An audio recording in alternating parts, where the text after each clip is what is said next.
Hi, everyone. I'm Scott Brandley. And I'm Alicia Coakley. Every member of the church has a story to share, one that can instill faith, invite growth, and inspire others. On today's episode, we're going to hear how one woman went from grieving the loss of her husband and a drug addiction to helping women everywhere remember who they are. Welcome to Latter-day Lights.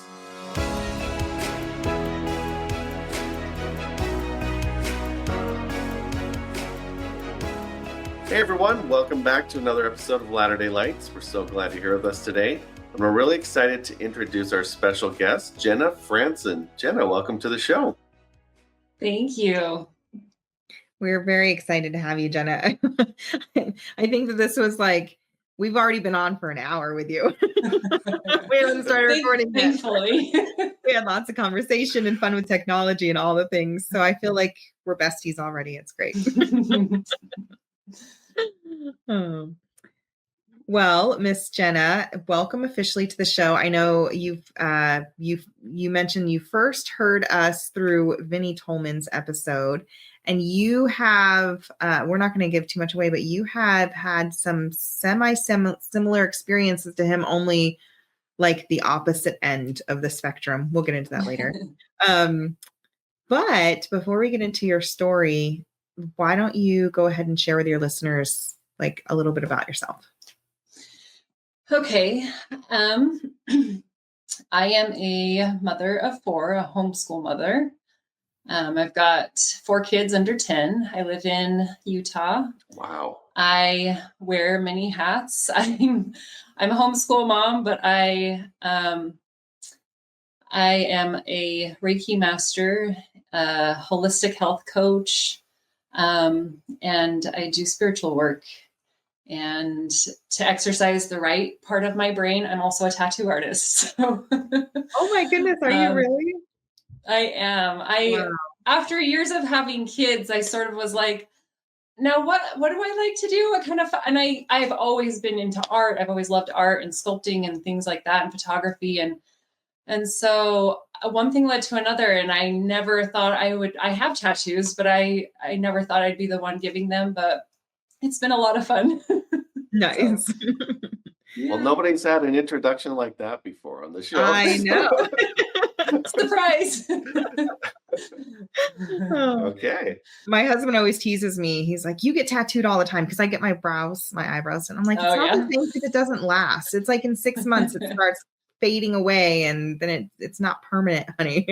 He's like, no, you tattoo your face all the time. I'm like, yes, you're right. It's a little different. It's a little less painful, I would imagine, too. I don't know. I'm a wimp, so I don't know. Either love it or you hate. Even if you hate it, you always come back for more. So it's like having children, I'm sure, right? You kind of forget how bad the pain is. Definitely. There's definitely a reason for that, for sure. Yeah. Awesome. Well, we're super intrigued. I mean, you're already just such a unique personality. Doing your 1-minute intro. So we'd love to hear more about your story. Why don't you go ahead and tell us where it begins? Okay. Well, I start by saying I grew up in the regular, LDS household and held regular prayer and family night and was at church every Sunday. And I have parents who are still together, and I just have one sister, one sibling. And so we were a very small, tight-knit family. And I'm very close with, all of my cousins and extended family. And nothing really ever went wrong in our life growing up. But for some reason, adolescence hit and I'm crazy. I don't know. And I think there was something, it's my personality, and my personality, I think, was very difficult to navigate for my parents, and the communication that I needed. And now I know, as an adult and with children of my own who also have some spiritual gifts, I think there was some of that there. And so I had some communication barriers and some needs that were a little difficult. And so I was like the boy. I was not like the boy crazy. I was like the one boy I want to marry as soon as I can, graduate, start having all the babies, and live happily ever after. Mm-hmm. I could not wait. Like, that was what I wanted from the time I was probably 6 years old and knew that I could do that. And so I started, dating in high school and started dating my first real, serious boyfriend, and dated him for 4 years. And all I wanted to do was get married. That's all I wanted. I wanted it so bad. I wanted it for Christmas. I wanted it for Valentine's Day. I wanted it for all the things, and just that ring and to start having babies. And he wasn't quite there with me. We were all very close. I was close with his family, and he was close with my family. And I haven't really talked to him in several years, but I still consider him one of my closest friends. But I had some experiences in that relationship that were really hard. I felt kind of an emotional turmoil in that. I wouldn't say abuse. He's not that type of person, but again, there was some communication that I needed that I wasn't getting. And I remember, leaving his house several times, and just there was a grocery store between his house and my house that I would just pull into the parking lot and just sob. Mm-hmm. Because my little heart just felt broken and not wanted and not important. And I think I just felt that so many times. And again, not because I wasn't loved in my life by my friends and my family, but there was something there that was missing, and a part of a relationship that was missing, which I now know, I think, what that was. And so at the end of about 4 years, I was getting to the point where I was getting self-destructive. I started feeling like maybe I'm not important. Maybe there is something wrong with me, that I'm not lovable, that I'm stupid, that there's something not marryable about me, or just something. I felt really bad about myself and felt really down. And I wasn't ever a partier. I would go and drag Maine or whatever in high school, and the occasional party at somebody's house, but I wasn't a partier. I wasn't a drinker. I wasn't a smoker or anything like that. But I remember being almost drawn to those things because I think it was a way for me to cope, or to kind of not have to deal with who I am and the part of me that wasn't acceptable for some reason. And so I think I was about a senior in high school, and I had a best friend. She's still one of my best friends. I was always at her house. It was like one of those, like, that was my second home. And she had an older brother who was 6 years older than me. And he was like the creepy older brother. Like, why do you still live at home? Like, why is your brother staring at me? And I was just really bugged by this, like, weird brother that she had. But then I started liking the attention, because it was finally some attention that made me feel good. Mm-hmm. And so we would hang out every once in a while and kind of flirt here and there, but I was still dating sort of on the way out from this other relationship. And I told my boyfriend, I'm ready. I'm like a day after graduation, I'm like, I'm ready to get married. And if you're not ready, like, I'm moving on. This is what I need. And so we broke up. And that summer, I went with my best friend, and we worked together during that summer. And so her brother was kind of there hanging around, and we flirted more and really kind of got a little bit closer. But I also knew in the back of my mind that he came from a background that was pretty harsh. He was older, but he had a very mature lifestyle. He ran around with a very rough and dangerous crowd. And I knew that he had a history of drugging and drinking and so I think I used that to my advantage. I knew that he liked me, but I knew that he could be my way to self-destruct. And so I started pursuing him more, and I asked him. He had actually been clean when we started hanging out, and but I asked him for drugs. We started drinking and things, and he was sort of like, I'm not so sure about this. I'm clean. I don't really want to get into that again. I've been to jail. I don't really want to go back. But I knew, and he'll forgive me, but I knew that I had him wrapped around my little finger. And I didn't care anymore. I really was stepping into a covering up of my own humanity. Like I was turning off my own humanity. I really felt like I was turning off a part of myself that I had always loved and always cherished, but it wasn't working, and it was getting hurt over and over again. And so I decided to just stifle it and turn it off. I didn't want to hurt it anymore. So I sort of threw my hands up, screw it. I'm going to just sort of self-destruct. And what I thought was have fun doing it until it wasn't.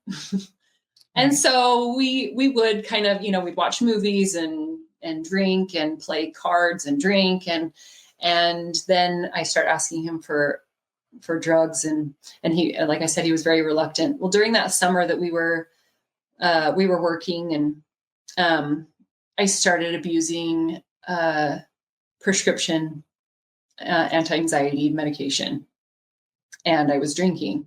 That combination doesn't work. And so one of the nights we left, it was a fireworks stand. So we closed it down that night and went home.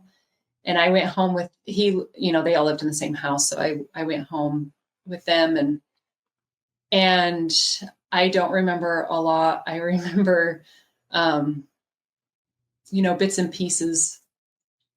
And I remember just sort of passing out, and I woke up at one point. I could hear the background or the TV in the background, and I was on my stomach, and I knew that he was raping me. And in my mind, I thought, this isn't right. This is, something's wrong here. I know this isn't right, but I wasn't fully there. I wasn't fully conscious and thinking, in my right mind. And so I just said, "What are you doing?" And he immediately stopped and said, "Nothing." And I fell back asleep or passed back out. And that's all I remember. I remember the next morning, I was now fully myself. And I thought, oh, this is not good. I thought I'd been hurt before. That was a whole, and I apologize if I get emotional, because after 25 years, it's still very sensitive. But there was a part of me that was lost that day, an innocence that I lost. And nobody can describe what that feels like unless you've gone through it. But at the same time, I had learned in Young Women's that if you dress a certain way, then you'll make somebody else think something or do something.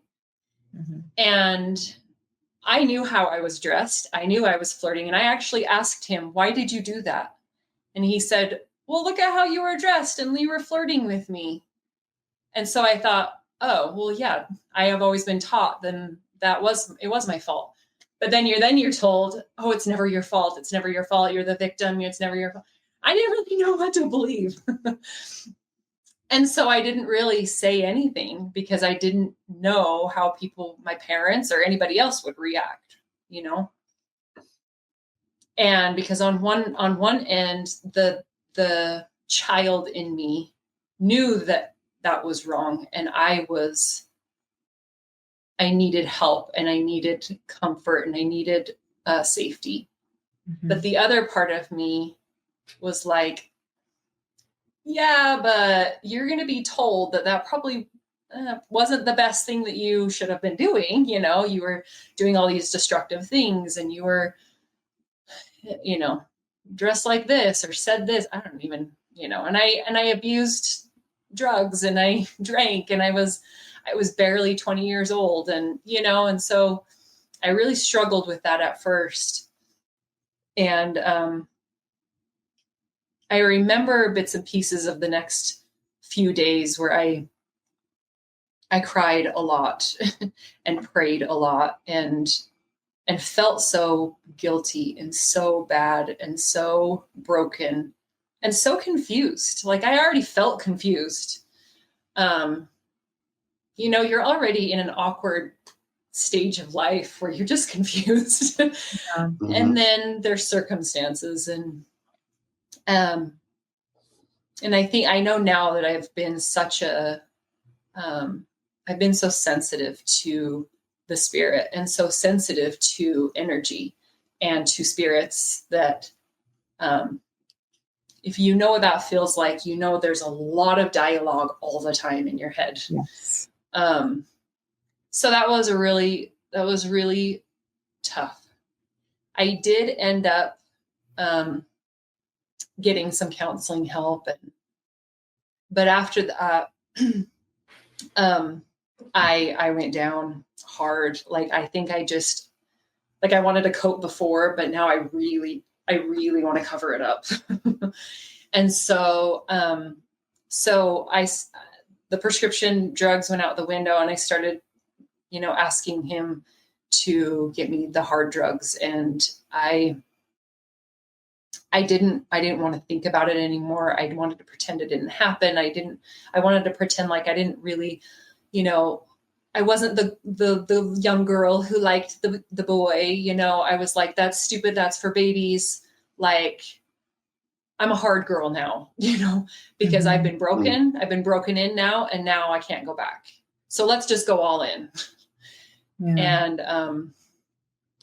And so we did. Every paycheck, every minute of the free day was used in using drugs and abusing drugs and alcohol. And I did have a job at the time.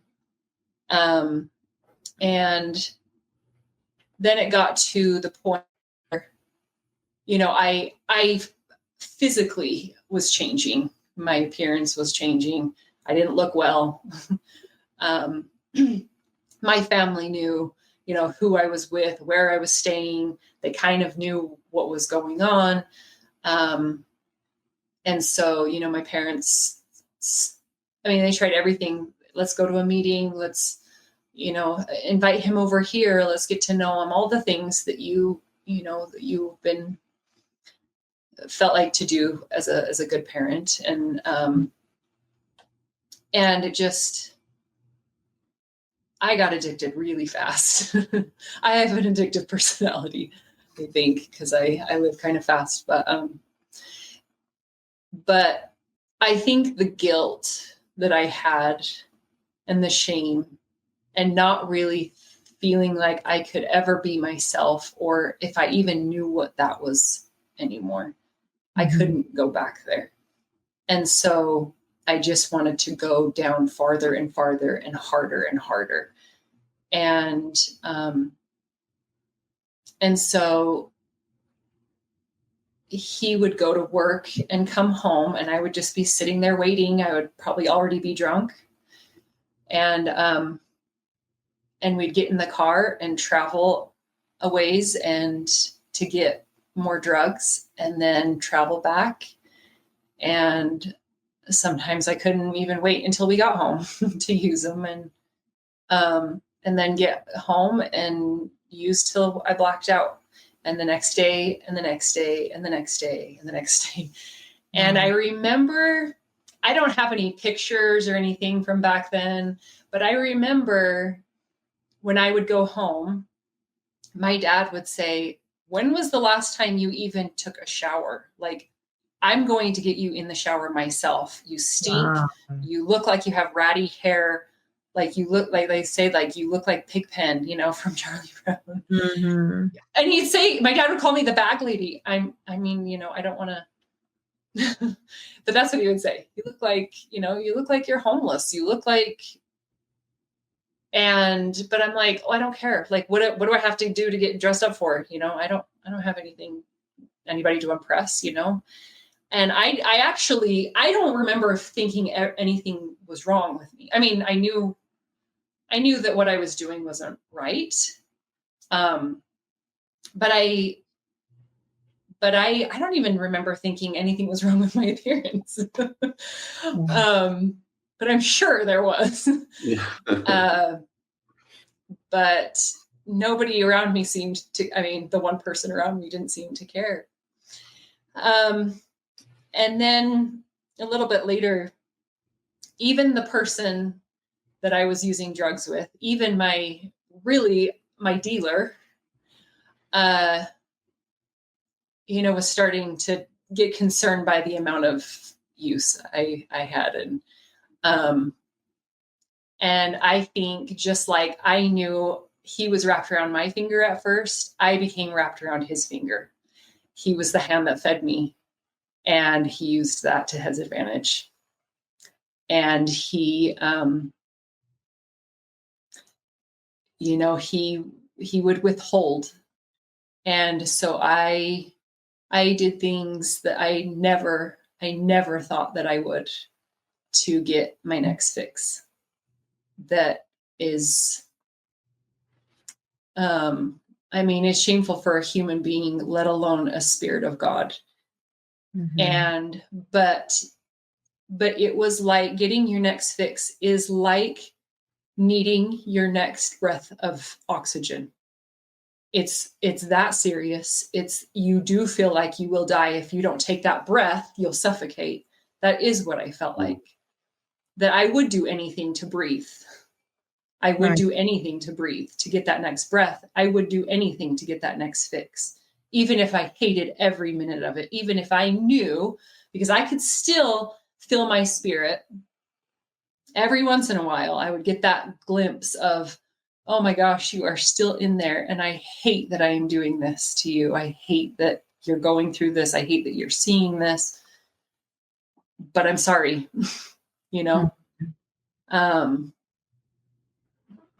And so, now too, as a mother with children, I went places that, as soon as we drove up to the house and into the yard, I lifted up my shirt to be patted down by complete 40-year-old strangers that I did not know. And now as a mother, I'm like, oh my gosh. Wow. But there's many times that using in the car while driving, there's so many times that I thought, oh, that could have ended so differently. That could have ended so badly. That could have been the end so easily, day after day. What about going to some of these places? Were you ever afraid for your life? I was, but not. It didn't outweigh the need for it. So I was like, well, whatever happens is going to happen. I hope it doesn't, but I have no other choice. I really didn't know what else to do, because I wasn't taking care of myself at that point. I was barely out of my teens. I had jobs, but beyond that, I was like, if I don't know how to keep myself alive. So, And I did trust, I know it sounds funny, but I did trust the man that I was with, my boyfriend, I guess. I did trust him to keep me safe because I know that he did care for me. And I know how that sounds because you wouldn't do this to somebody that you care about. I understand that. So I knew that he would protect me. I knew that we would end up home, but again, you never know. You never know in the neighborhoods that we went to, in the homes that I went in. And there were times that I prayed, please let me get home alive tonight, please. And I didn't know. I did feel nervous. A lot of the times I felt nervous. And I had a job at the time, actually working, I know, in an elementary school, which was something I wanted to do. So my one sister is younger than me. So all growing up, we would play school, and I was always the teacher, and I would read to her, and I would teach her things and be play school. And so I always wanted to be a teacher. And so I loved this job. I was a reading aide. I loved it. I loved the kids. I loved the school supplies, and I loved I loved recess, and I loved the other teachers that I worked with. I love everything about that. I loved everything about elementary school growing up. So I loved being there.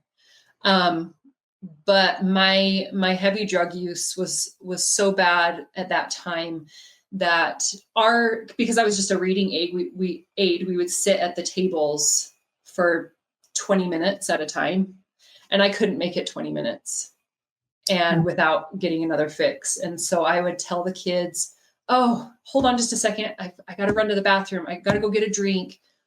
And it was horrible. It was ridiculous. And again, I was like, I know this is wrong. I know this is not normal behavior. I know this is not normal behavior working with children or a teacher. But it'll be okay. Like, they don't know. They'll understand. They want a break. Who cares? So I would just run to the bathroom and I would get a fix, and I would come right back in. And as you can guess, that didn't last long before the teachers started being concerned about why is this girl leaving so many times during a 25-minute, class. Mm-hmm. And there were times that I would come back to the table, I think, and was probably not acting normal or right. Really cognitive, And so I was fired from that job, but the principal of that school, he was actually the vice principal when I was in high school, and I loved him then and I love him now. But he said to me very respectively, he said, I care about you. I'm going to have to let you go from this job, but if you go and clean yourself up, then come back. And I really, really respect him for that. Nice. And so after that, I didn't obviously go get another job. So my boyfriend he would go and work, and he would come home, and we'd go spend the paycheck. But I was looking for a job. I remember I went to Kelly Services. It's a job service place here back then. And, and I would be doing like the typing tests, and I would be experiencing, I couldn't even function. I couldn't function, that I would have to walk out, halfway through my tests and my interviews and stuff. And so at that point I knew that when my boyfriend, my buddy, my dealer told me to get a clue that I have a problem, I knew it was bad. Yeah. Because I was not functioning. I had gotten kicked out of the house by then, and I was not functioning at all. I had, I don't know if I can say this, but I was snorting drugs, and I had ruined all of my sinuses. I Oh, So I couldn't anymore. And so I started using intravenously until then I blew out my veins. jeez. And so because he not turning on me, but because he started, like my one person, I remember one night I couldn't stand not having the drug. It was almost like, even though I was using it, it still wasn't enough. And so I started panicking because I could no longer feel satisfied. I was starting to panic. Mm-hmm. And something happened. And I remember I did something very self-destructive, and my best friend came and picked me up and took me to my previous boyfriend's house. And bless his heart, because, he didn't have to do this. He took me out of the car. He carried me into his house. He put me in his bathtub and bathed me and washed my hair and got me in some clothes. And I'll never forget that. That experience is so dear to my heart and very sacred to my heart that he did that. Because, and that part that I mentioned earlier, that something was missing. There was a counterpart missing in my life.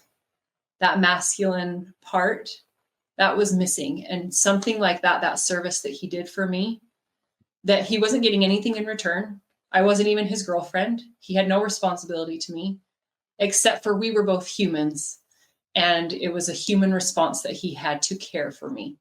That has carried me through to now, and why I do what I do now. So I was done. And I asked if we could go get enough of this drug to just obliterate life. And I had been in jail at this point, in and out, for something kind of stupid. And it was during the holidays. And usually during the holidays, I told you how close I was to my family, that we usually have this every year. We have the same Christmas party that I look forward to ever since I was a child. And I was in jail that weekend. Mm-hmm. And that felt so low. And I think because while I was in jail, I was calling everyone I knew to come bail me out. Like, listen to me, this actually isn't what you think it is. It's not drug related. It's not, it was actually something stupid with my car. And the person who wrecked my car was going to go to jail for a very long time. So I took the rap for it. And so now I had a record and was so dumb. But everybody who picked up the phone said, I'm sorry, I can't help you. My aunt, my uncle, my cousin, my own father, nobody would either answer the phone, or they said, I'm sorry, I want to help you so bad, but my mom won't let me, and no one would listen to me, because nobody trusts you at that point at all. Yeah. And so I'm like, no, just trust me. This isn't what you think it is. Like, just come and get me, I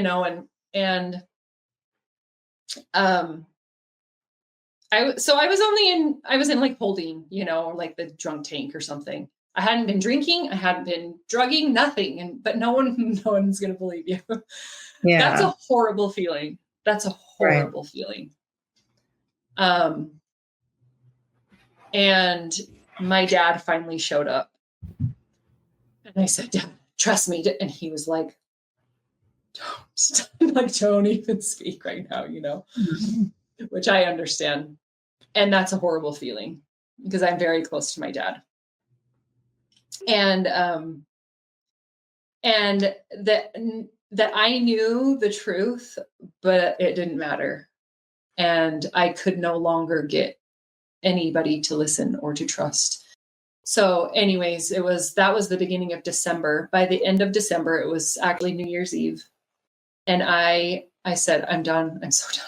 I can't do this anymore. I can't do this. I'm so far gone from my original self, my child self, my my family that I don't even know who I am anymore. I can't even get enough drug to feel normal, which is kind of funny because that's not normal. Mm-hmm. So we got enough that night, New Year's Eve, to my goal was to not wake up the next day. And I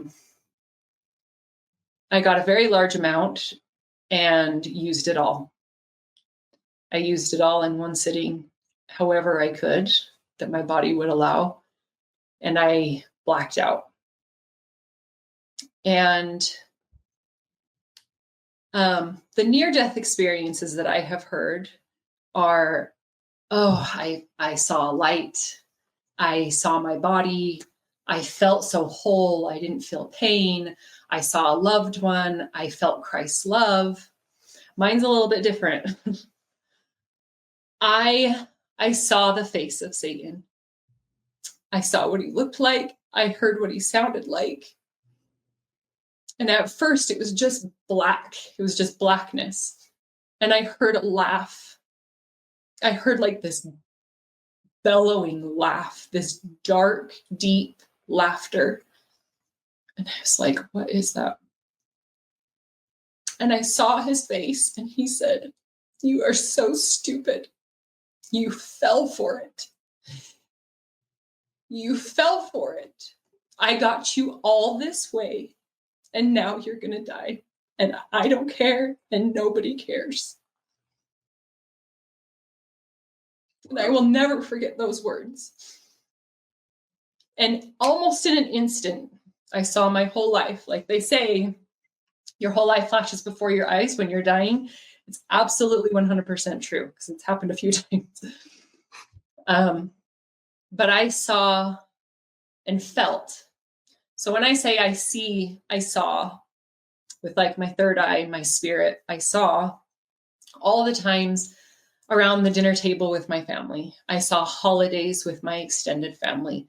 I felt and I heard songs. I felt the joy. I felt the comfort of being home. I could smell food that my mom would make. I had all these memories of my little sister, of my childhood friends.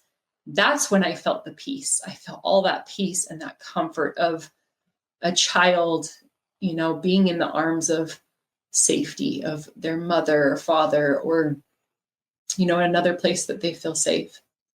And I knew, even though I didn't hear it with my ears, I knew that I had a choice.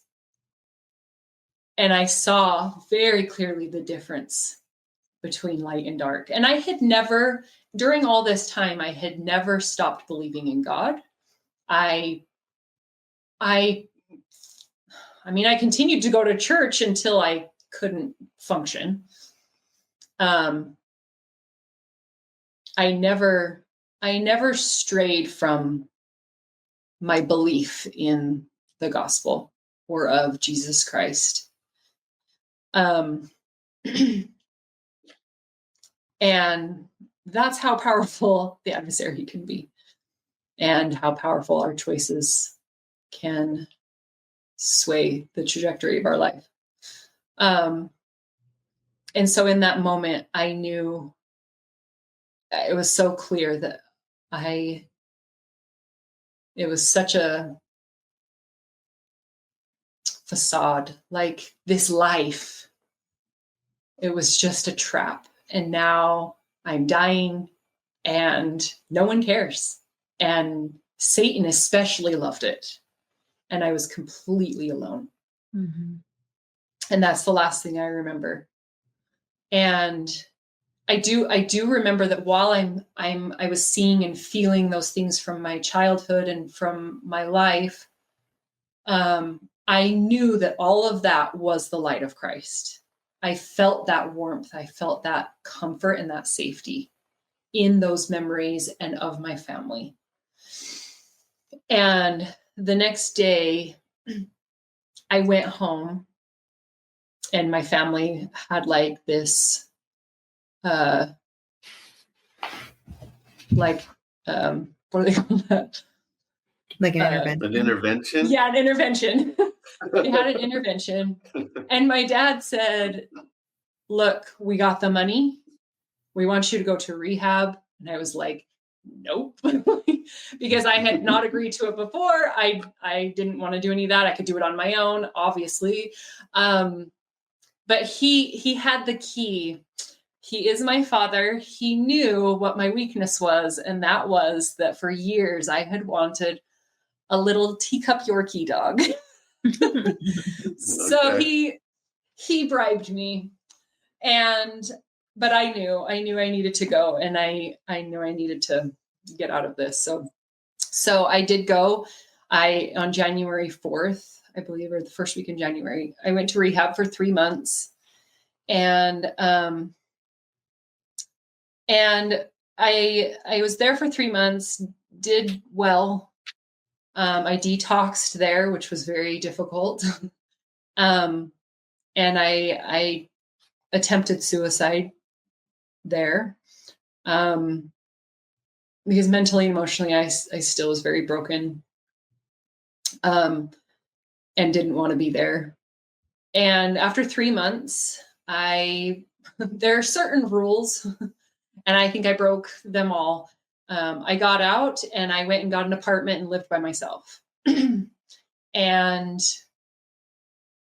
even after being clean for 3 months and knowing that that was a great life, and I loved like furnishing my apartment with my new little dog and being a, responsible adult, I ended up getting back into drugs, but this time it was an even more dangerous drug.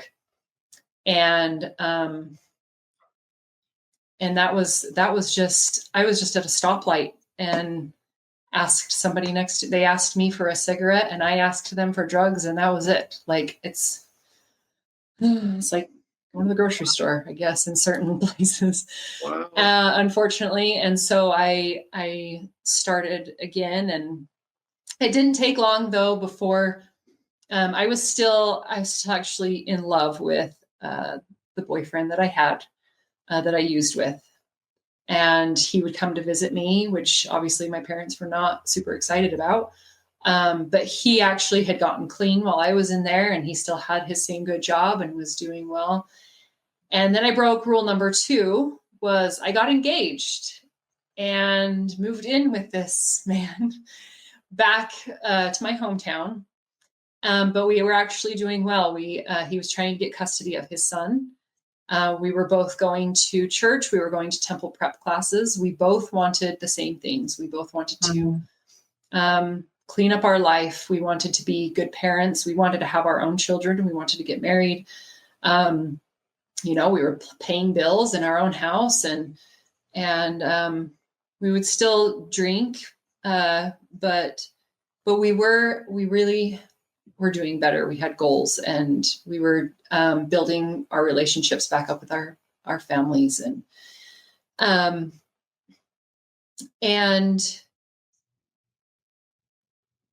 then we moved in a basement apartment of my old home, my parents' home.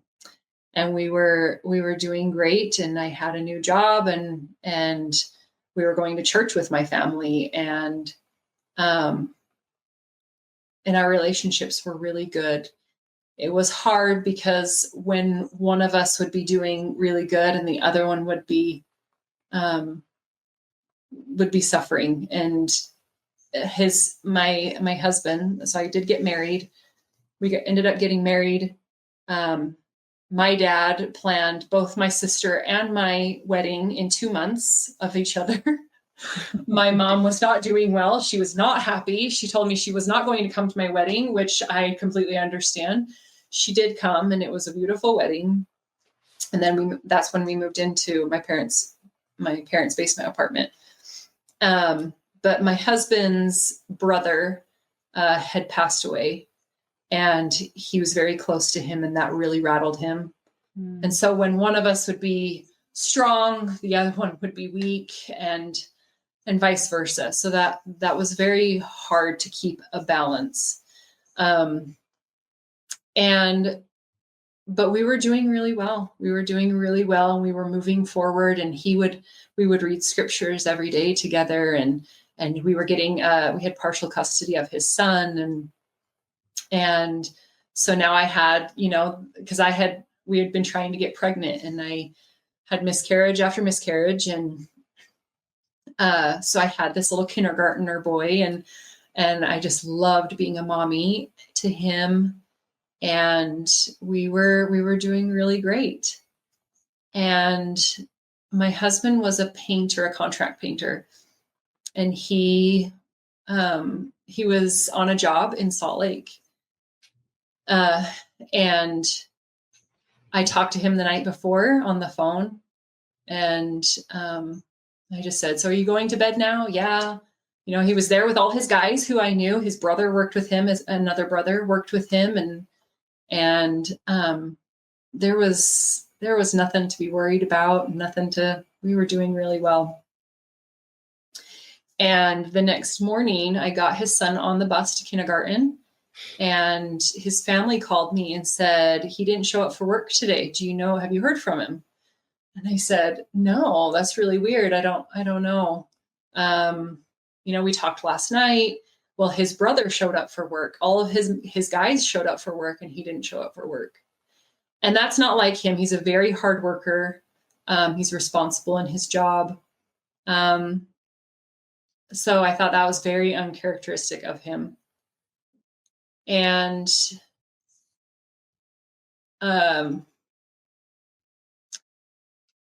so they said, "Well, I'm getting concerned," which then started me getting concerned. No one would answer his phone. So they came and picked me up, and we drove down to Salt Lake, about an hour and a half from our house. And we went to the hotel where they were staying, and everybody was very frustratingly ignorant about anything. The hotel staff, the employees that he worked with, everyone just sort of stood around and was like, yeah, I don't know. And I was getting more and more panicked, because now it was the afternoon, still no word. So we started calling the police. The police, it was very frustrating, because they said, "Well, it has to be 24 or 48 hours or whatever for an adult to be missing to," and I'm freaking out. And if I just felt so frustrated that no one was doing anything. No one was listening. No one was helping. No one was feeling as frantic as I was. And I'll never forget making the phone call to the hospital and then the morgue. That is something that will forever be ingrained in my mind as something as like probably the most surreal thing I have ever done. But nothing, no hospital, no morgue. They didn't know anything. So we all walked outside to get in our car, because we just thought, we'll just drive around. We'll just drive around and see if he's out walking somewhere. I don't know.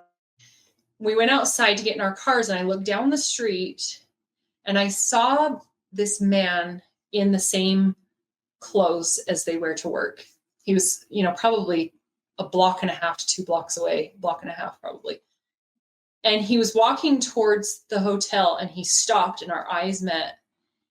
And he stopped in his tracks and turned around and ran the other way. And I knew he knew something, and I would never find out what he knew. And just then I took a step to get into my car, and my mother-in-law came out on the phone, and she was holding the phone out like this, and her face, I'll never forget her face, because I knew right then something was wrong. And I said, what? And she said, "They found him."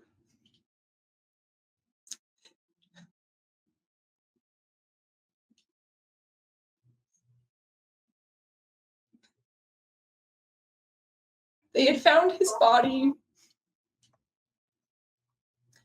at the track station. And I didn't understand why. I said, "Why was he there? Why was he there? What was he doing?" And they said that his things were gone, and nobody was there with him, and he had died of an overdose. And I didn't understand because we were doing so well for so long. And we had just talked, and I knew the goals that we had, and I couldn't understand why he would make a decision that he did. And I knew that the night before, when I asked him, "Are you going to bed now?" and he said, "Yes, I love you, goodbye," was a lie. And he went out that night, and he died early in the morning. And he was left there with who he went with. And I got in my car, and I think, this is a normal human response now, but I got in my car and I just drove as fast as I can because I thought that I could just outrun it. And then it wouldn't be reality. And the whole hour and a half home that I drove, I know, for one thing, I know God was watching over my car and all the traffic on the road, because I remember very little about that drive home. I don't think I had shoes on. I think I was driving probably very fast, and my vision was probably clouded with, just tears. But I remember so many thoughts on my way home from this isn't real. There's no way this is real, to, oh, maybe they made a mistake. I'm going to turn around and go back because I'm going to just go and see real quick, because I think actually this is probably a mistake, to, I can't believe this is actually happening. This is real. This is happening. He's gone. And I don't remember really anything after that. The next couple days, I couldn't tell you one thing. I remember my dad was the one who went to the morgue to identify his body. And to this day, there will be really often at first, the first few years, I would think, I don't think that's right. I don't think that they got that right. I didn't see it. And I think this actually didn't happen. And that they got the wrong person. Right. And what was really hard was, for years after, I would have the same dream, the same nightmare, that he wouldn't answer his phone. I would call and call. I would ask his mom, ask his dad, where is he? Where is he? And they wouldn't tell me where he is. And finally, I just see him standing there, and I say, where have you been? Why won't you answer the phone? Where have you been? And he's very mean. He won't look at me. He doesn't want anything to do with me. And so I kept thinking, maybe he is out there. And I would, in traffic, I would see somebody walking and I would think that it was him. And I always would just think, what if he is out there somewhere? And I just turn and look at the car next to me and he's in there. It took years for me to heal that part of trauma that actually was real. And to stop having those same recurring nightmares. I remember at his funeral, I'm still a little embarrassed about this, but I know everybody understands, but I was a complete wreck. I just laid over his casket and rubbed my hands on him and just cried and cried and cried. And after that, I couldn't live in that house anymore. As soon as I got home, I opened up my medicine cabinet and I took everything that was in there, everything. And I remember after that, a few minutes after that, things looked weird. I started hearing that voice again, that voice of Satan.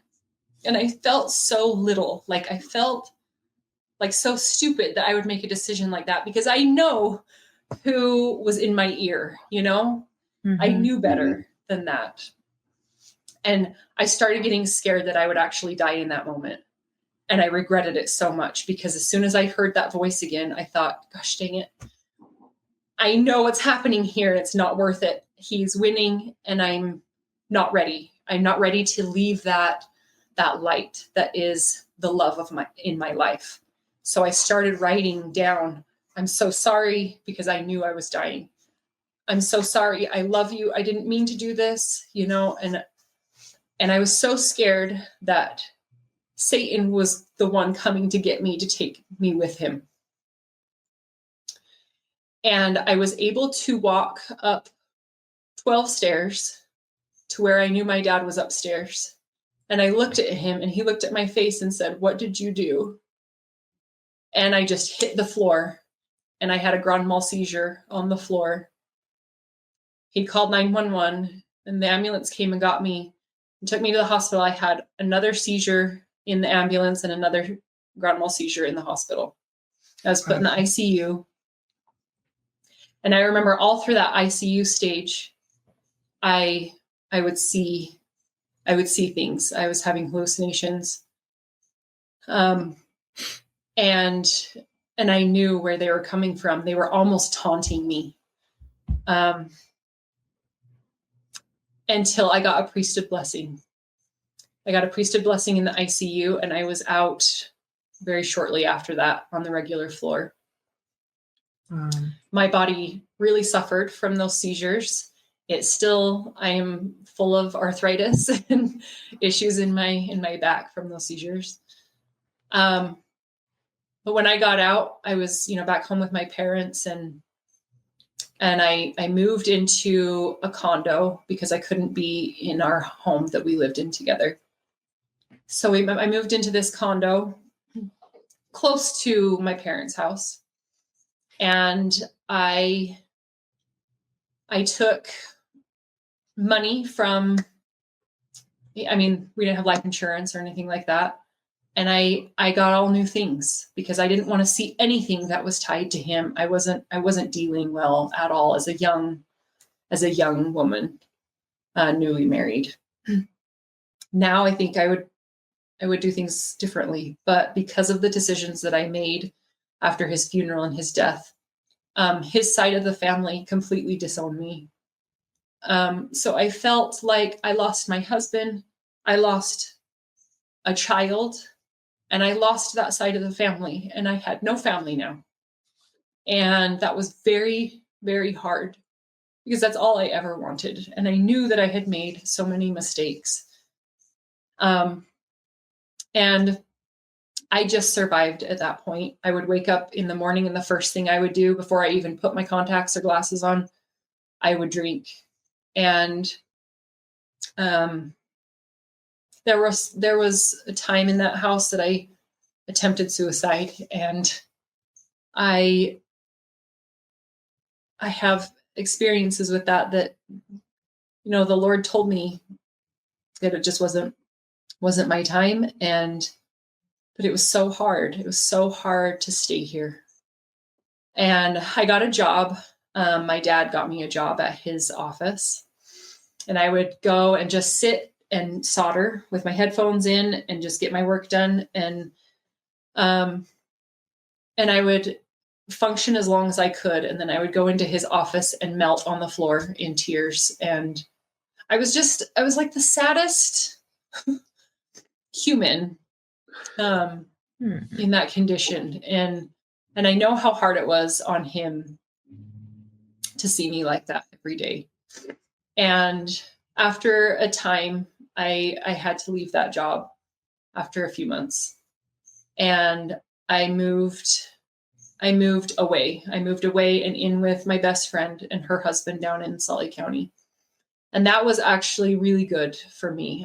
I got clean. I really liked the ward that I was in. I really wanted to work toward going to the temple and doing my husband's work and getting sealed to him. I wanted that so badly because we weren't able to make it. So I really started working really hard with my bishop. I had a really good relationship with him. In fact, when I technically moved out of that ward, I just kept going to that ward because everything was just going well. And I had a really great job, and having that support down there for somebody who understood, because she was there from the beginning, was really helpful, and kind of just being being out of the vicinity was what I needed at that time.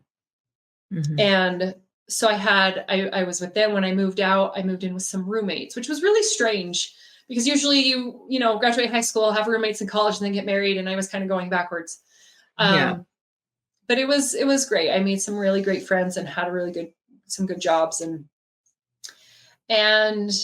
then something happened and I started abusing a prescription medication again. And so after a while there and attempted suicide again. And I moved out and I moved back home with my parents. And I went to AA. I went to NA. It wasn't good for me. So I went to AA and I found the best group of people. And that is what the first group of people that I was with since early childhood, where I felt like I could walk in and I was not judged. I could completely be myself and it was embraced. And, you know, since then, my parents and I have talked about, you know, they were in theater and they were like, it wasn't until we were in theater that we found our people and then we could be ourselves. And we really started thriving in life. The rooms of AA were my people. They still are my people. And that's when I started thriving. I just immersed myself into 3 or 4 meetings, sometimes more a week. I started chairing meetings, which growing up, I was so painfully shy or self-conscious, probably more, that speaking in front of anyone was like a total nightmare. Now I love it, but I hate it. I'm a public speaker now and I love it, but I remember like the phone ringing during the week and I'm like, don't answer that because they're going to ask for a youth speaker and I'm not doing it. and, you know, and then my dad would be like on the other line being like, oh, she'd be glad to do it. And I'm like, how am I going to run away this week? Like I cannot make it to Sunday. I was just sick. I was like nauseated the whole week, you know, like I just couldn't do it. So chairing a meeting was a big deal, but I knew, you know, everybody told me just immerse yourself in service and you will stay on top of things and your life will change and it will turn around. And so I did. I ended up loving chairing. And I grew with these groups of people so intimately and so that soul to soul connection that is so important in this life. And I started school back up and started learning sign language. I wanted to be a sign language interpreter. So I started doing that and that felt really good to have a job, to be involved in meetings and to be in education. And I started feeling like I was getting back to a normal life. And my parents, like our relationship was getting mended and it was feeling really good. It was still so very hard. I really just went day to day, day by day. And I did end up going to the temple and getting sealed one year later. Forgot to mention that. And so I was going to the temple regularly. I tried to go every week. And while I was in school, I started this old friend started popping back into my head. And I thought it was kind of weird. Like we were friends growing up, but I knew he had, you know, gone on a mission, got married, and who knows what he's doing now. But it was so persistent.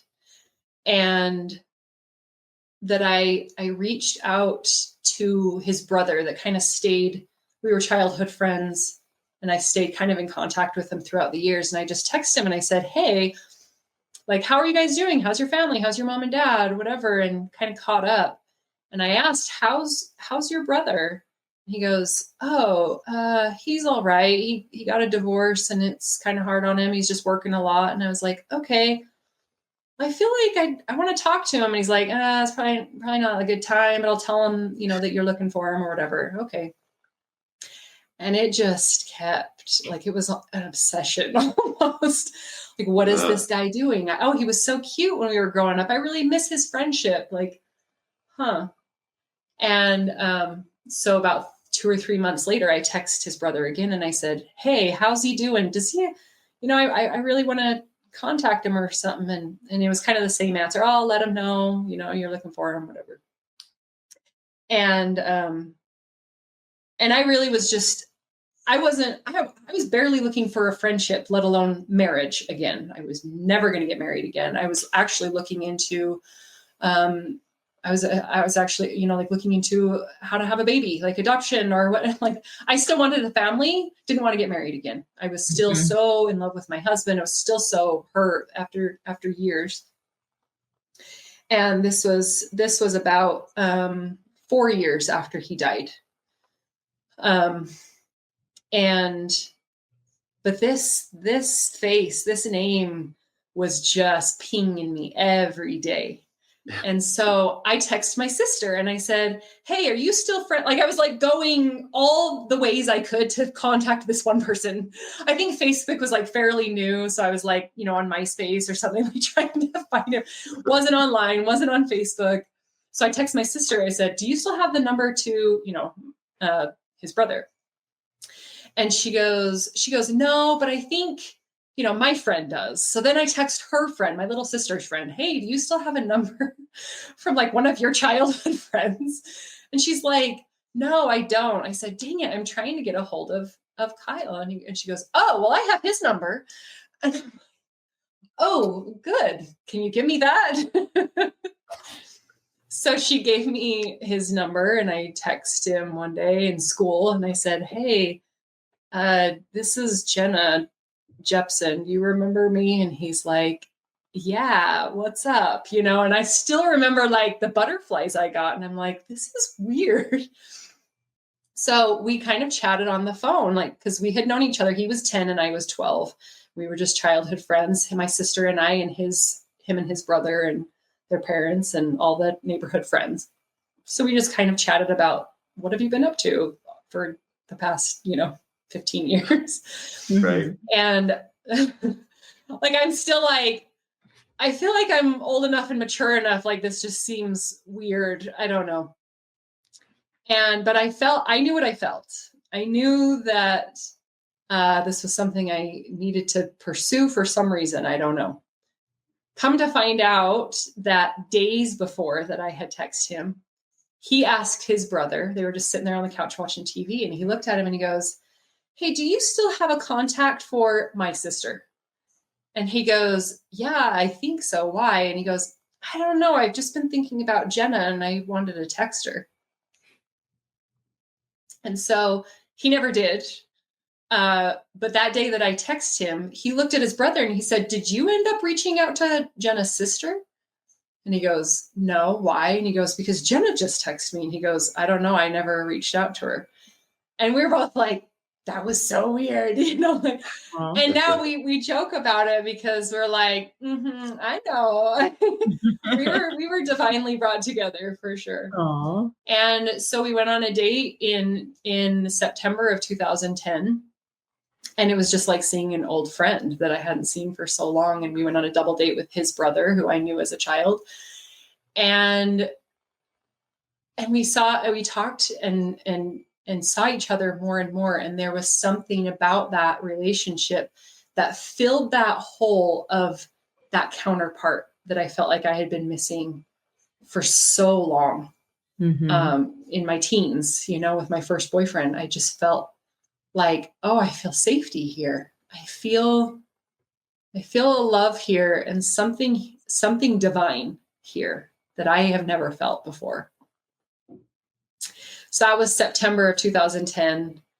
And in May of 2011, the end of May, I had started like in the spring. And so I was like, oh, it's Valentine's Day. I started feeling like I did with my first boyfriend, like maybe I'll get that ring for Valentine's Day, and then didn't. And so now being, 29 years old, I'm like, all right, I'm tired of this game. I never thought I'd get married again. He never thought he'd be married again. It was the end of May, and I said, I love you. We've known each other for so long. I know your parents. You know my parents. I said, are you off work this weekend? It was Labor Day weekend. He goes, no. I said, let's go to San Diego. Let's just drive there. I said, do you want to get married? And he goes, yeah. I said, I love you. He goes, I have always loved you. And I said, let's do it. So we got in the car and we drove. He got off work at midnight on Thursday night. And we drove through the night to San Diego. We found a notary in San Diego. We got a marriage certificate. Friday night, we were in a hotel room and he goes, well, I guess I should officially propose. So he kind of proposed. Saturday, we were married in San Diego and no one knew about it. It was just us. And it just felt like I had a piece of that innocence back from my childhood, having that childhood friend, that safety with me. And when we drove back the next day, I think it was, we stayed there Sunday because then we're like, well, we're in San Diego. This is our honeymoon now. Sunday. And then we drove back Monday, Memorial Day. We got to his house, his parents' house, early in the morning. And his mom runs up to me and she goes, let me see your hand. Because she assumed that we were going there and we got engaged while we were gone. Mm-hmm. So she looks at my hand, she sees a ring, and I said, she goes, oh my gosh, I knew you were going to get engaged. And I'm like, well, actually, now don't be mad.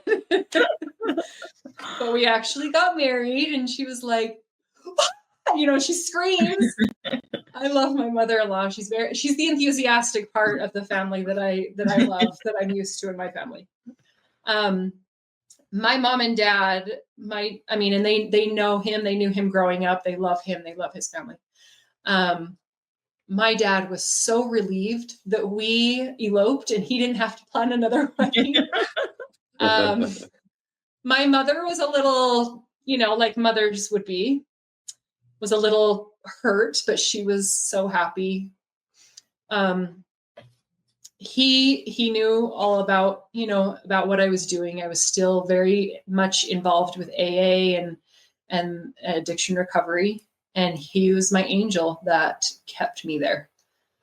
Because there was times that I didn't want to stay there and I was going to slip, and I stayed because of him, because I couldn't let him down, because he saved me. I couldn't go back there again and hurt him. Mm. So we got our own house and immediately we wanted children so bad. And, all growing up, I saw my mom, I'm the oldest. She had me at 27. And I was like, why did you wait so long? What were you doing? I was like 17 and wanted a baby so bad. I was like, what did you do the whole time in your 20s? Are you crazy? And I had my first child at 30. And 27 is not that old. But we wanted to have children so bad, and we tried and we tried and we tried and tried, and I couldn't get pregnant. And if I did get pregnant, then I miscarried. Mm. And so we went to doctors and did the medications, and then we ended up going to a specialist and did the procedures. We looked into adoption. We looked into surrogacy, and it's just, unfortunately, very hard. Mm-hmm. Very hard to go that route. I have great respect for couples who go that route and are able to do that. But I felt like my body, I was getting farther away from health. I kept thinking, God makes our bodies they're miraculous. Why can't I do this thing? I know what my patriarchal blessing said. I read it 1,000 times, just making sure I read it right, that I was going to be a mother. Like, why isn't this working? What am I doing wrong? And we've been throwing money down. And I felt like the last time that I was on these medications, I was put in the hospital because it did the wrong thing. And it, you know, gave me cysts that ruptured, and I was in the emergency room. And I just thought, I'm not getting any closer to what my body naturally can do. And I had faith in my body's ability. And that emotional roller coaster of trying to conceive is extremely difficult. And my mother was having some health problems. So I took her to, my dad told me about this woman that he knew about. I mean, I knew when I was a little child that did foot zoning. And if you're listening, you know who you are, because I'm sure you will listen. And I went and got foot zone from her for a long time. And I wasn't having much luck. But through that outlet of holistic health, I ended up meeting somebody else who was having a weekend retreat in Bear Lake here. And so I took my best friend who I'd lived with previously, and we went to this weekend retreat. And there was a lot of different people there who had, you know, somebody had essential oils and somebody had, you know, massage therapy and lights and whatever. So you could just all weekend just kind of like try those different things. I remember we were at a dinner and everyone was introducing themselves. And this lady got up and she said, I'm a Reiki master. And she looked very like Relief Society presidency. And I was like, what is that? And that just took me by surprise. And so I said, I want to have a session with you. And so it was like a little 20-minute teaser session, you know. And that session completely changed my life. That 20 minutes, what I felt in that session, you know, I was still, even though I was married and doing well, that rawness of losing my husband was still very, very much there and very raw and not healed or dealt with much. And that was my dad was doing energy work.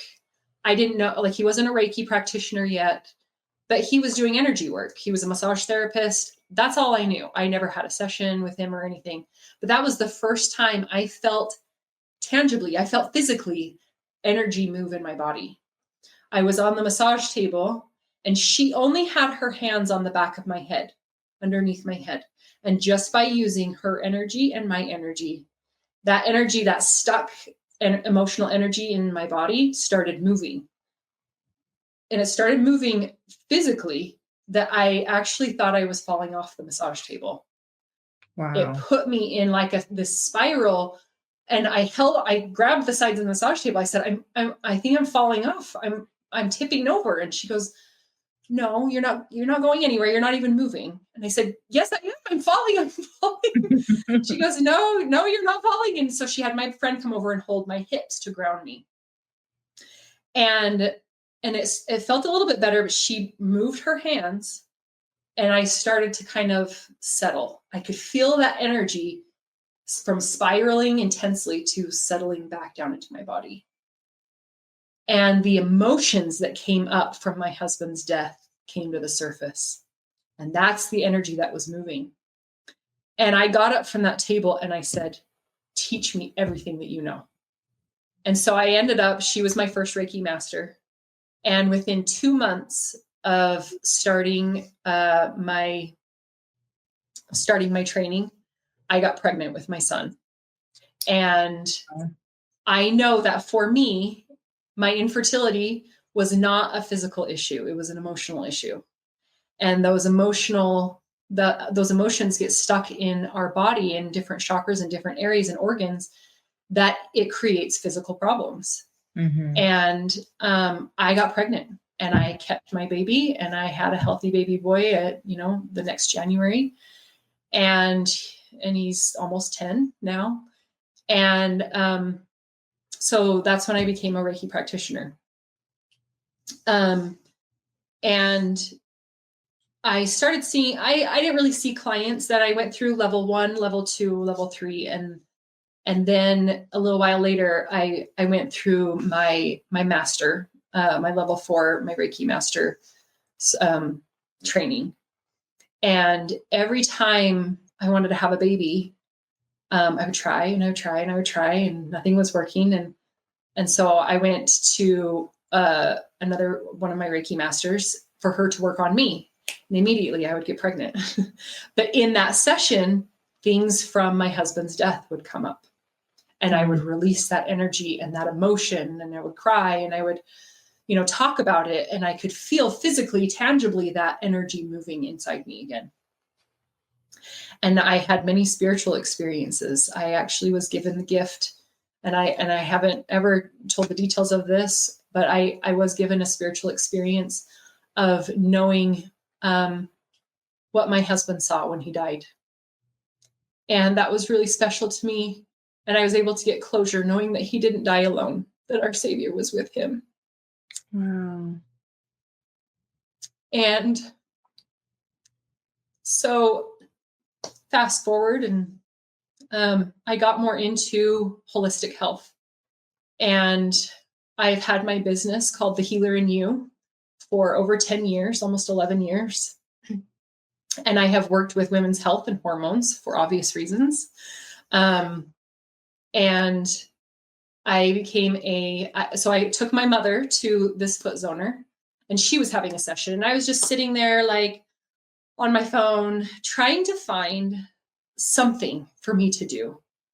This was before I knew about Reiki. And I was trying to find something that I could do in this world. Like I knew that there was something spiritual, some kind of spiritual work that I needed to do, but I didn't know what. And this practitioner stopped working on my mom, and she looked up at me and she said, "You need to be doing this." And I was like, "How did you know?"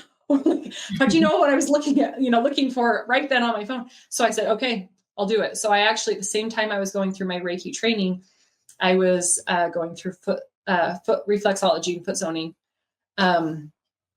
training. So I've been doing both for almost 11 years, and working with women's health and hormones. I later became a postpartum doula because after having my children, my postpartum experience was very difficult. Mm-hmm.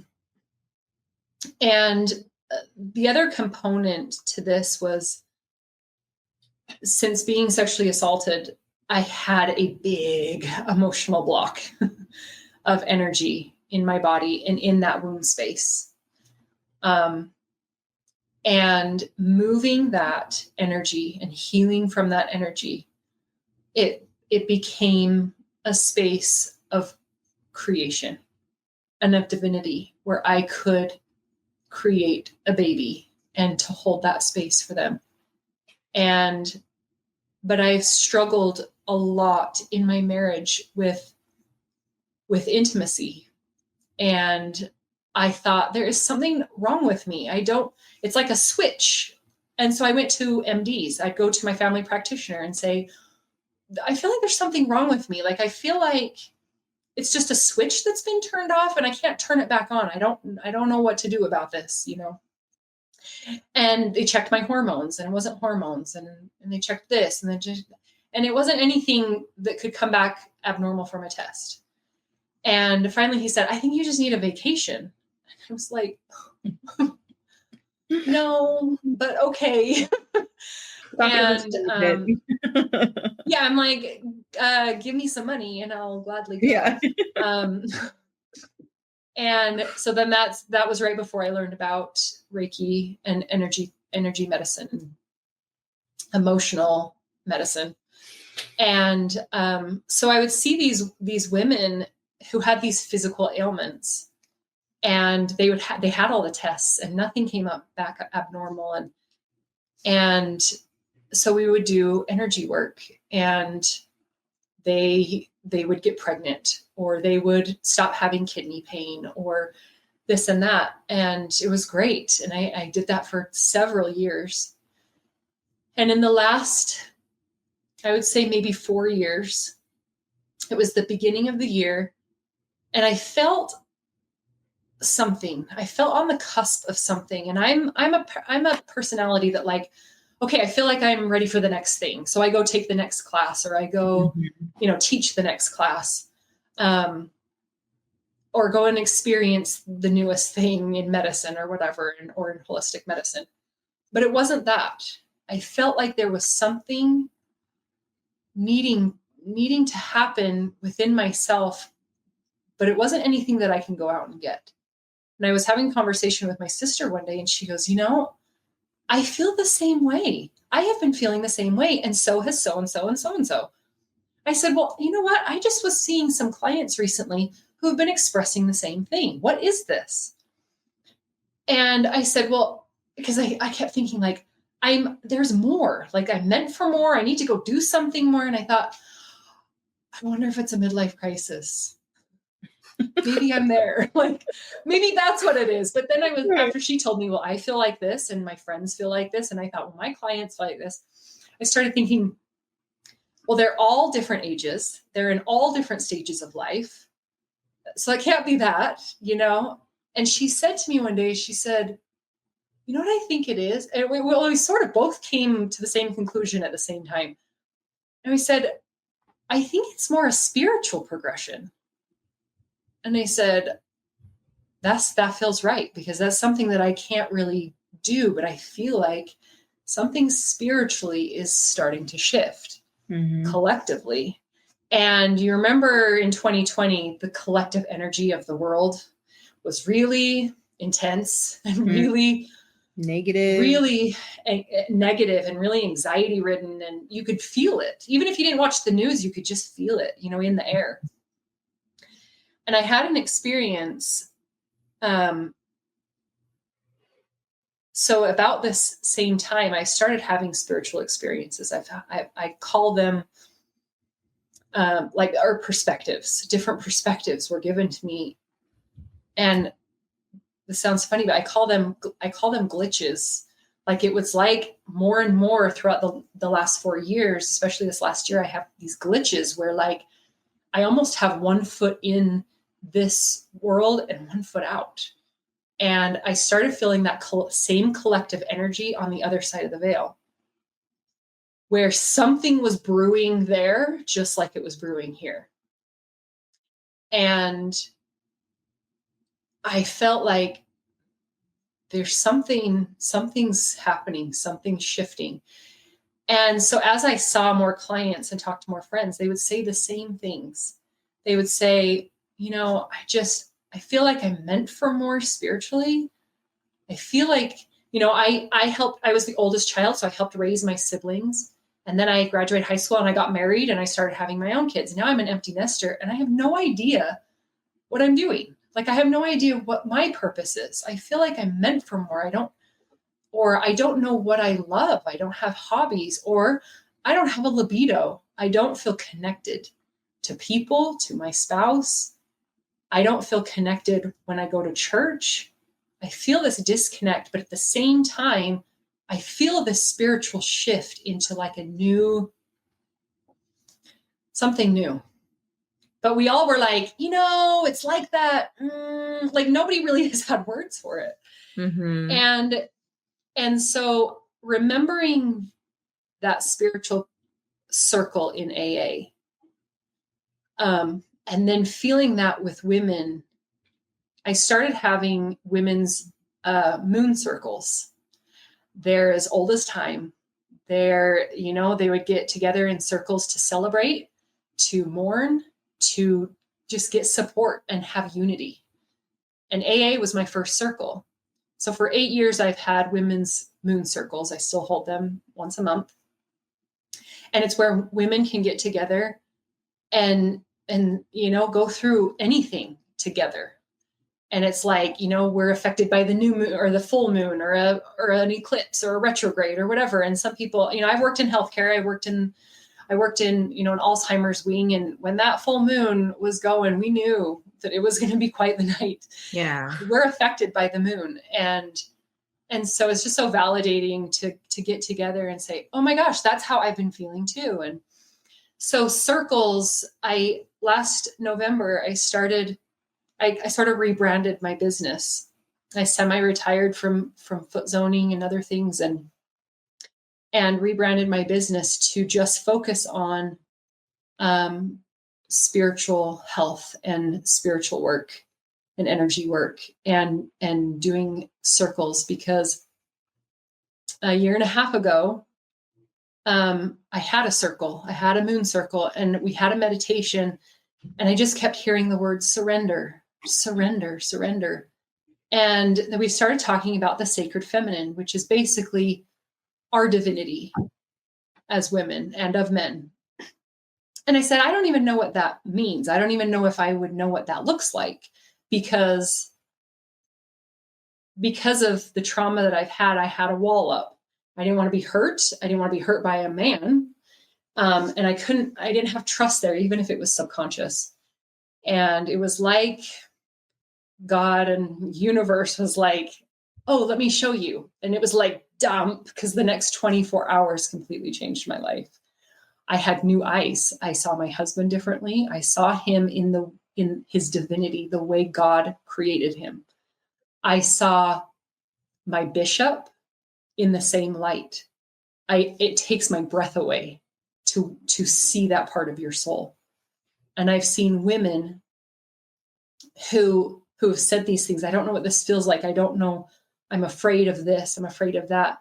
Now working with women to remember their divinity, to remember their sacred feminine and that relationship the way God intended it to be, and their lives change. And after that 24 hours, my whole year changed. That was just last year. And so now when I rebranded my business, I've been leading sacred feminine pilgrimages, is what I call it, because they are spiritual retreats to sacred sites all over the world. So we've been to Sedona, Arizona. We went to Scotland in September, Glastonbury, England, and they're all spiritually and Christ based, to get into a circle with other women and to see, no more surface living. I feel like God has impressed upon me that the time is coming of his return. Mm-hmm. And that everybody is feeling this shift for a reason. That, the world's collective vibration is here while Christ is up here, and he needs us somewhere, meet me in the middle a little bit. Mm-hmm. And so people are starting to remember. I've started to remember I don't know if it's pre-life, pre-existence, but I remember who I am. I remember my role. I remember why I'm here.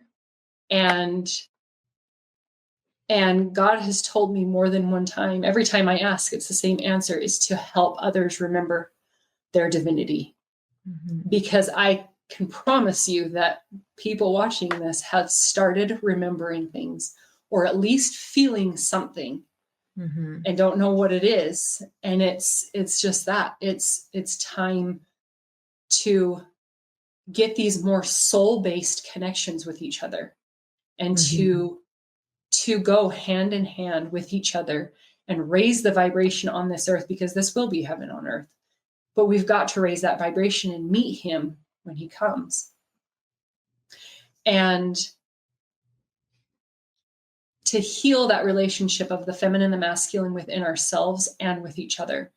And I have had these glitches or these glimpses of this mortal plane and the divine plane. And I can tell you that there's so much in this world that we worry about, mm-hmm. that we shouldn't worry about. Yeah. That it doesn't matter. I know it feels like it matters, but it doesn't matter. The Lord has shown me and given me the gift of seeing other spirits, and the last couple of years, and to feel that spirit, to see that spirit and that other side. And here is the things that you feel and remember are just, they're wild, and they put everything into perspective. And that's my prayer every morning, that I can meet these people who are remembering, that they have these beacons going off around the world, and it's our job to find each other and to raise the vibration. Wow. Wow. You have been through so much. Like it's so hard, because it's like, I'm understanding the language that you're saying, but I also know that it's really hard for people who've never heard that kind of language before, talking about vibrations and, I know. the feminine and the masculine and all that kind of stuff. Like, it's like a whole different thing. And it really is in line with the gospel. Like, when you learn about it little by little, in steps, you can see how Heavenly Father has this beautiful plan for all of us. And I think that the closer we get to Christ's coming, the more we see that so many of us have been through immense amounts of trauma, and we're going to continue to go through it.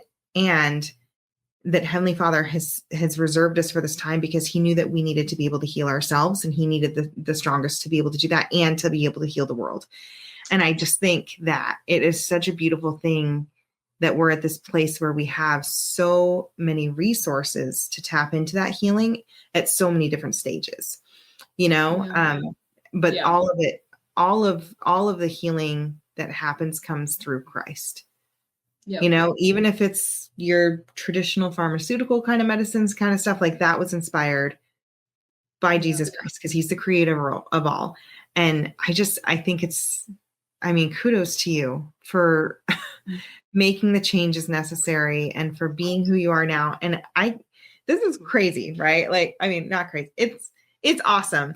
I'm sitting here and I'm watching you as you're talking, and I feel like I'm going to get goosebumps, a little emotional. As you started talking about just remembering who we are, I feel like I could see this complete glow come over you. Like, you can just feel it coming from you, the spirit coming from you, and the honesty that you have in your testimony of the Savior and the gifts that are coming from him to be able to help other women. And it was just like this, almost like this filter of beauty that came over you that was different. Like, you're gorgeous anyway, but it was just this, I don't even know how to explain it. Now I feel like I'm a crazy person. But it really made me feel the spirit. And I'm just so thankful for you for coming on here today and for sharing your experience with us, and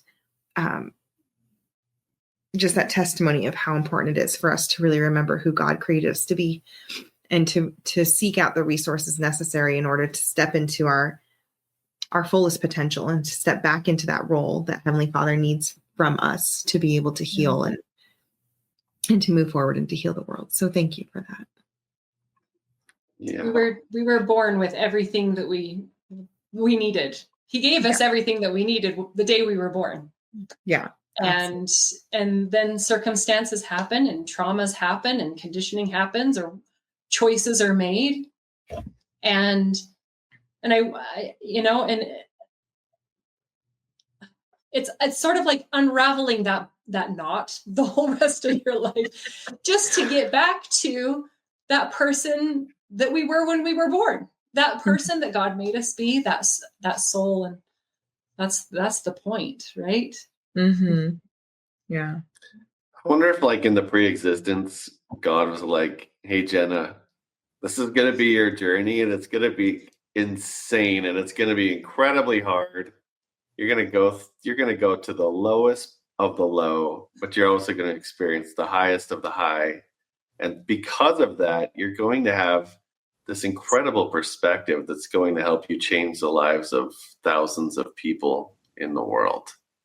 Mm-hmm. Like, if you could look back at your life, because your story is insane, but in a good way and bad ways, right? Like, Right. but the perspective and the person that you are now, would not exist if you didn't go Right. through Right. that incredible journey. Mhm. And Yeah. I mean, I don't know, I lost count of how many times like you talked about like suicide and just absolute no worth and being lost, but like somehow God was there, Yeah. right? And Yeah.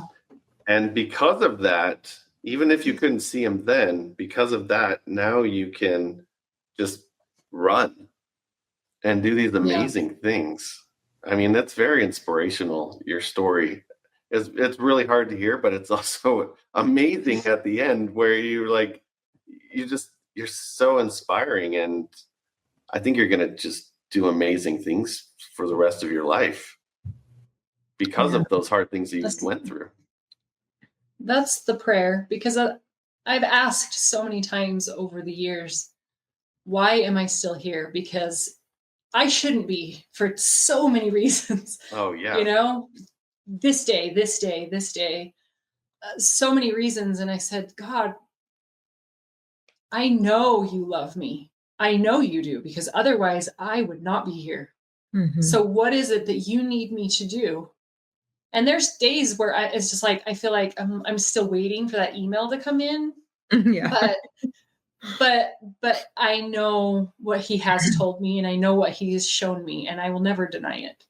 And I know it's to remember who we are. And when you access that, like we were talking earlier, I think Vinny said something on your show about accessing that switch, kind of, you will never look at this life the same again. Mhm. And it's something that I will never be able to put into words, but that everybody can experience, because we are all souls. We all have souls, and we all come from divinity. Yeah. Oh, wow. Well, tell us, Jenna, I know that you have a book that you wrote. Will you tell us a little bit about that? Like, what's the title? Where can we get it? What's it about? It's called The Meaning in the Mire. You can get it on Amazon. And it's this story. It's about this story, but also stories in the scriptures of trial, and of the times where you think that you are completely alone in the darkness and with the adversary as your best friend, and what came out of those stories. And I wrote it mainly as a book for parents of an addict, as well as the one who is struggling with addiction. Mm.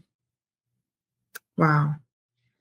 Well, I can already think of so many people who could definitely benefit from that. And from, it's crazy because we're at, an hour and 45 minutes. This is one of our longer episodes, but I have so many questions I want to keep asking you. And at the same time, I'm like, let's just let the spirit speak through the story themselves.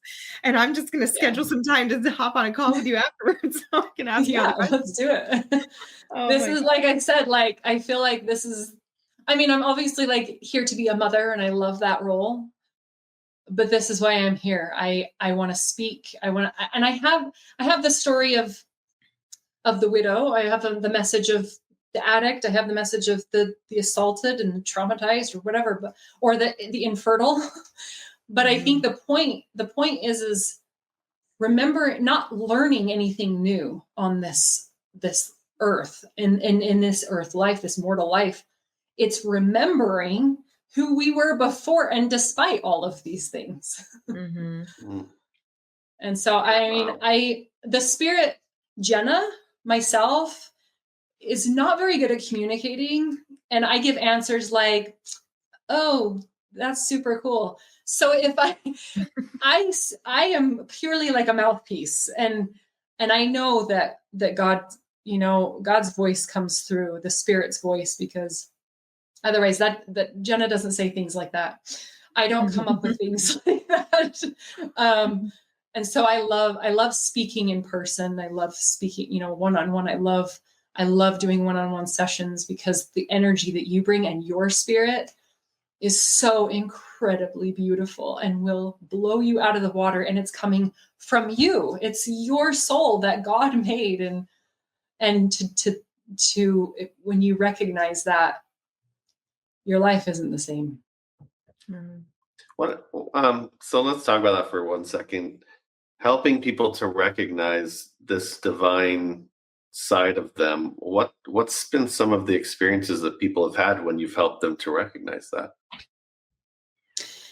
I think one of the biggest experiences, I think one of the most prominent in my personal life is my own mother. Because my mother has gone through, because of her generation, has gone through a lot as a woman. She's very independent. Like I said, like all through her 20s, she was traveling and doing theater, and she was very independent. And then she got pregnant, which she wanted to have a family, but she got pregnant. And it was sort of like, because of her generation, I think, and the generation before her, it was almost like a sentence to her personality. And she really struggled with that. And then she struggled very severely with depression and severe, anxiety. And so I was talking to her when I got back from that trip, that 24 hours that just like of discovering my divinity, and the I know it's a certain language, but like the feminine and the masculine parts of ourselves. I was talking to her, and I've never seen that look on her face. And she said, yes, that. I have been missing that. I have not claimed that or not remembered that. I have thought, well, now I'm this other person, and I can't be this person anymore. This soul that was born. I can't be her anymore because the world needs me to be this, or my community, or my religion, or my culture wants me to be this. And that was a sentence for her. She became a victim after that. And I said, no. I said, I know, because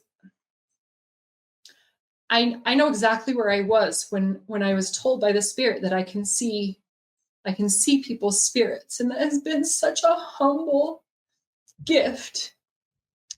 But I can see her spirit. And I said, you are such a light worker. Like, you are so strong and independent, and you are to do these things as well. And she said, oh, that's what I want to do. That's what I've always wanted to do, and that's what I have felt like. And that's what she slowly started recognizing that in herself again. She slowly started recognizing, well, that's what I've always felt. That's been natural to me. But I felt like I needed to be this person. Mm-hmm. And so as soon as you start to recognize that, and 99% of sessions that I do, or even just conversations that I have with people about this, is spirit-led. 100% spirit-led. And I feel like the Spirit is there to give you a glimpse as a feeling of that recognition, that remembrance, like, oh, that seems familiar. Do you know what I mean? Mm-hmm. Like that feeling of frowned upon in my household, or like that seemed immature or something, or I couldn't get a job doing that, so I kind of that somewhere else. But now it was like, oh, I do love that. Well, why don't I do that? Maybe I'll be a tattoo artist, or I'll be a sculptor or something. Like, that's not silly. That's really cool. And mm-hmm. Then you start to do those things. You start to pull on those threads. And I like to call them breadcrumbs. You start to pick up those breadcrumbs. And I feel like God puts down another one. And then you pick up that one. And all the time that you are picking up these breadcrumbs, because he's laying down the breadcrumbs that are for you specifically, the closer you get to him. The closer you get to remembering, oh, that's who God made me to be. And it actually feels really good to be that person. And it's okay to be that person. Let's do that the rest of my life, Yeah. Wow. It's funny because when you were talking about how, you were feeling this, like, almost like a separation, right? Like, that's the way that I've been going through this whole last year. I have felt very separated from everybody and everything and all the things that I used to love. And it's like, what is going on? Like, why am I not Mm-hmm. getting all of this joy and fulfillment out of all the things that I've always loved and that like people know me for, like they know me for doing this or know me for doing that. And I have felt like, what is going on? But at the same time, I've also felt like there's something else spiritually that I'm not tapping into right now. And I don't know what it is. And I don't know if I'm supposed to look for it or wait for it. I just know it's just there's something happening. And it just affirmed to me as you were telling that part of your story that that what I was experiencing and what I'm like hopefully on the tail end of experiencing is real, that there's like really something and it doesn't have to be menopause. I know. See, I'm like, it's a midlife crisis. It has to be. Maybe it's not. I don't know. But and there's something there too, because when we hit puberty there's a milestone there. And when we have a baby, there's a milestone there. When we have menopause, there's a milestone there. And it's not just women. It's for men too. But our world sees it as, for instance, when we as 11-year-old girls go from not a care in the world, singing out loud, nobody judges me, everybody thinks I'm cute, I'm running around with no shoes and no shirt on and no one cares. And then I hit 11 years old and all of a sudden it's like, you get your period for the first time and it's like, something's wrong with you. And your body starts to change and something's wrong with you. Mm-hmm. My little girl mind that's still over here dancing is like, wait, what? There's nothing wrong with me. And the confusion starts. So, and even in menopause, I hear so many people who are like, well, now enjoy it while it lasts because now you're in menopause and now your life is over. And I'm like, no.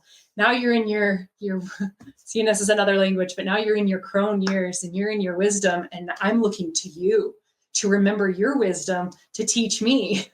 You recognize that and you remember that and you own that. And the spirit will work through you because that's how you were designed. That's cool. I'm counting on you. He's counting on you. Yeah. I can relate to what you're saying. The divine idea it appeals to me. And I think like this podcast is one of those breadcrumbs that I think God just kind of like helped me personally to see more of the potential that I could have if I followed that divine path a little more. I mean, because I'm an entrepreneur, I've been running businesses since I can remember. But there's a part of me that wants to help people discover their divine nature and their purpose. Like I know that about me. I just don't know how to get it out of me. And so come with me to England in February, Scott. I need you. But I can feel it. So like I can relate to what you're saying. Your path is unique. It's not traditional by any means as far as like the gospel and the church goes, but I respect you for it, that you're willing to take the risks. I don't know if I'm quite there yet, but I do feel like there's something more in me that like a bigger purpose, I can be a bigger instrument in God's hands if I continue to follow these breadcrumbs and help people. Yes. If I can recognize my own divine self and I can help others. Yes. Do the same. Yes. Oh, yes. And I see that in you and I can hear it when you're talking and it humbles me because your spirit is you have such a humble spirit. And I love that you're picking up those breadcrumbs because I need you. You know what I think is awesome about you, like among a million other things, right, is that you are so non-traditional in the church. Like, like you're a tattoo artist and you had all of these experiences and even you've got dreadlocks in your hair and I just love it so much. Like you just have this whole uniqueness about you. But I think that what Heavenly Father is doing is he's using you like in your truest form and putting you in the places where other members of the church would never have an influence. You know, like, because people just would be like, you can't relate to me. You don't know what it's like, or you're going to be too judgmental because you look too much like a Relief Society president or an elders board president. You know what I mean? Like, and I think that Heavenly Father, I've seen that, especially since we've started this show a couple of years ago, that there are so many different testimonies, so many different walks in this life, so many different personalities out there. And each and every single one of us is here specifically to help somebody else. And so Heavenly Father needs that uniqueness in each of us to really come forward, to be very authentic. This is one thing that I loved when Vinny would talk about on the show. He talked about your authenticity, like being your truest, most real person. That is the most powerful person that Heavenly Father can use. So it's not mimicking yourself after specifically like the prophet or the bishop or the Relief Society president.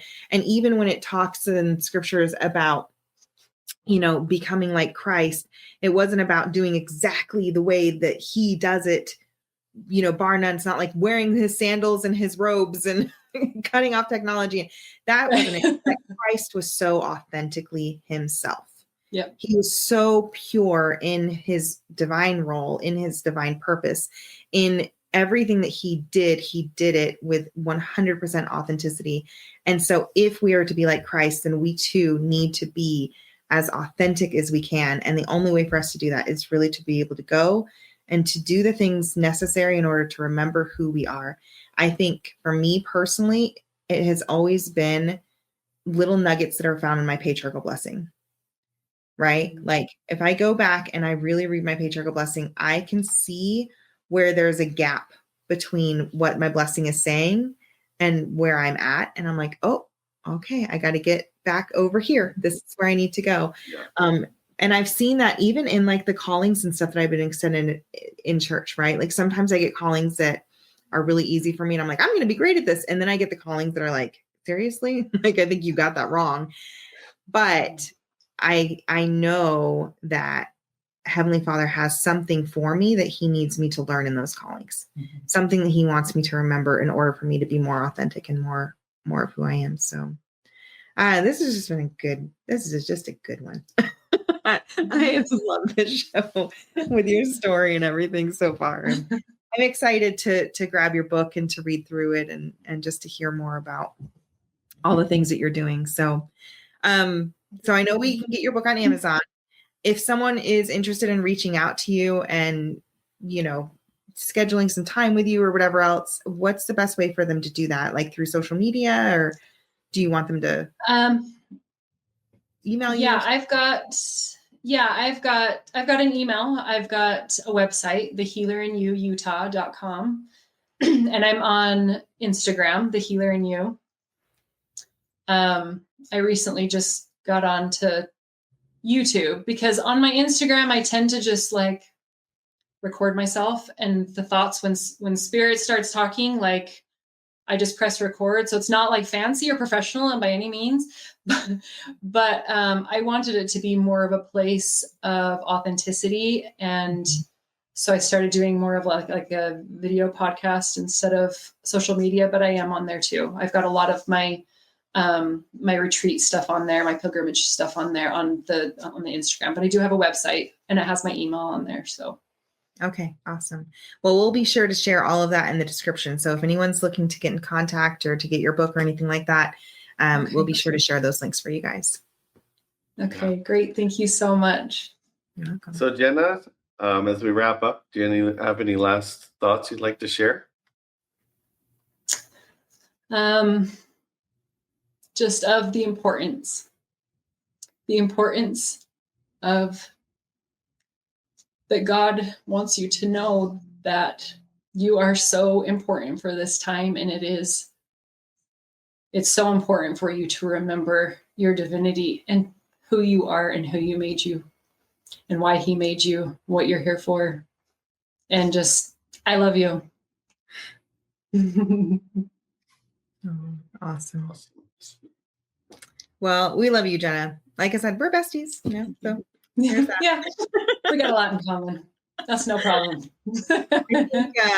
I think maybe the next show, Scott might have to give your hairstyle a try and see how he can pull off dreadlocks. Yeah, get that beard a little longer and we'll put some in there. There you go. Yeah. When I got released from being a bishop, I grew out my beard for a year, and I had before I shaved it, I had my kids braid it.